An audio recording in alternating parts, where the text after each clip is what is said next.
Hey guys, Dr. Gary Linkov here of City Facial Plastics. I'm a facial plastic surgeon and a hair restoration surgeon, and I wanted to talk to you today about surgical hairline advancement versus a hair transplant. So both of those types of procedures are meant to lower the hairline, right, or reduce the forehead height. And so patients come to me wanting to just have like a shorter forehead, and they're not sure how to achieve that. Some of them have read about these different techniques, but a lot of patients, they don't know which technique is best for them, and they just want a consultation. So let me kind of break it down for you guys. It does matter if you're dealing with a man or woman as far as the hairline goes, because men are much more likely to recede over time. And so you have to be careful, because if you do say a surgical hairline lowering surgery on a guy, then you're gonna have a big scar here, a big long scar, and if their hairline recedes back with time because of male pattern baldness, then it's gonna become super visible, right? And then you're gonna have to be chasing it with hair transplant grafts to try to meet the scar, and so that can really be a problem. So you really should only do the surgical hairline advancement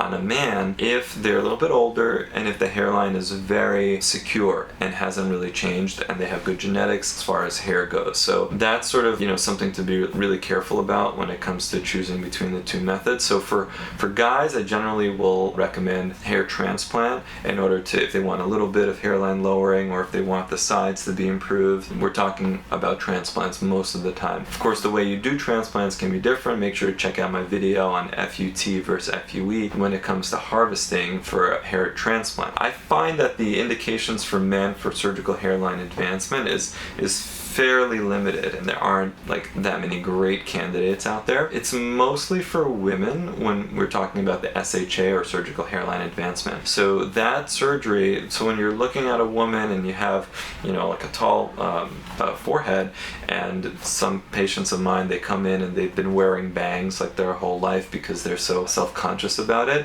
And so the options there are to do that surgery where we make the incision along the hairline in a special kind of beveled way so that the hairs, once everything heals up, grow through the scar, and the scar becomes a lot less visible, hopefully fairly invisible with the hair growing through it. And so that surgery is done under twilight sedation. I don't like to do it with less anesthesia than that because it can be fairly uncomfortable if you're wide awake for it. So twilight sedation in the operating room with an anesthesiologist present. You don't need a breathing tube for it, just some oxygen and medicine to keep you comfortable. The incision is made right at the hairline. We basically have to go underneath the scalp and progress back all the way down to here, and then pull the scalp forward and then resecure it along the new location. And basically the area of lowering, that difference between where the hairline started and where it ends up, that skin in between gets tossed, gets discarded, thrown out. The hairline is sutured down into the new location. I like to use endotines for that procedure and secure it basically along the sides of the skull. It's like a dissolvable material, and that keeps the scalp from receding back and stretching back and keeps you from getting a wider scar. So I find those dissolvable endotines to be very helpful during the recovery process, and then they just dissolve and disintegrate and then they're gone. So that is a great option. The other option, if you wanted to lower the hairline, is to do the hair transplant with grafts, and that again can be FUT or FUE depending on person's preferences and their goals. For women, a lot of times you can get away with FUT because they have long hair and it would cover any scarring along the back, and the nice thing is you don't get any long scars or any scars really along the hairline, and you can more kind of customize where you put the hairs. So one other big difference is with the surgical hairline advancement, you're really advancing along the area from the side of the eyebrow, the tail of the eyebrow,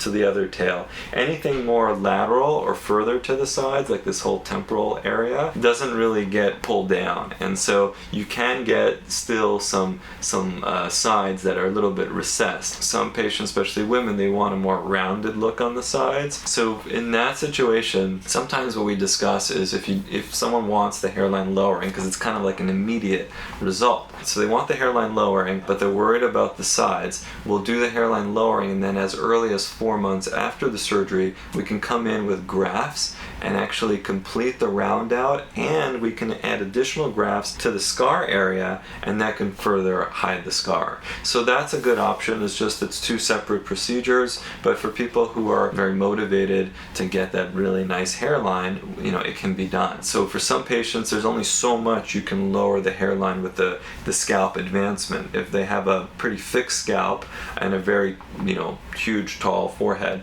you really can't always get it exactly where you want it, and so that's where you consider again doing the surgical hairline advancement, since it gives you such great density to the hairline in the new location, and then you can come back and do a secondary grafting procedure to even lower it more. So you can graft just into the scar, or you can bring it down, say another inch with grafts, and then do the round out. So a lot of times those two are being combined in a way that creates the best possible results, but they can be done individually for the right candidate. And just another word on sort of where to put the hairline. That's a question that comes up a lot. And there's certain measurements, 7 centimeters, 8 millimeters. People throw out different numbers for men and women, but the truth is the best way to figure out where the hairline, quote unquote, should be is if you take a vertical plane off of the forehead. So kind of like this, right? A vertical plane, and then you take a horizontal plane off of the top of your head, and it's really where those two meet, right? If you triangulate it, where those two meet is where the hairline ought to be. And so that's a really important reference point for when you're trying to figure out, where do you even want to place the hairline. Just my opinion and thoughts on the difference between surgical hairline advancement and hair transplant for hairline lowering. Once again, to summarize, the advantages of a surgical hairline advancement are that you get unparalleled density to the hair. You really can't recreate that with a transplant. So amazing density because it's your own hairline just brought down lower. The results are fairly instant. Of course, there's a recovery period from surgery, but you see your new hairline as soon as the bandage comes off the next day. The sutures get removed at a week. So those are some of the advantages. And it's a shorter day, more or less, as opposed to a transplant where you're kind of in the office for most of the day having the procedure. The disadvantages to a surgical hairline advancement is the potential for scarring. It's also kind of a surgery, a real kind of surgery under anesthesia, and there's some potential side effects from that, and also the fact that you can't really complete this round out with the hairline advancement surgery. So those are the disadvantages. And when you're talking about a hair transplant, the advantages is that you get really no scarring along the front. You can really customize where you put the hairs, create whatever design you want. You're not held back by any restrictions of how the scalp moves. You don't require any deeper type of sedation. So those are some of the good parts of it. The disadvantages is that you do create some scarring along the back, whether it's FUT or FUE. If you're doing a larger case for FUE, sometimes we have to shave the area in the back.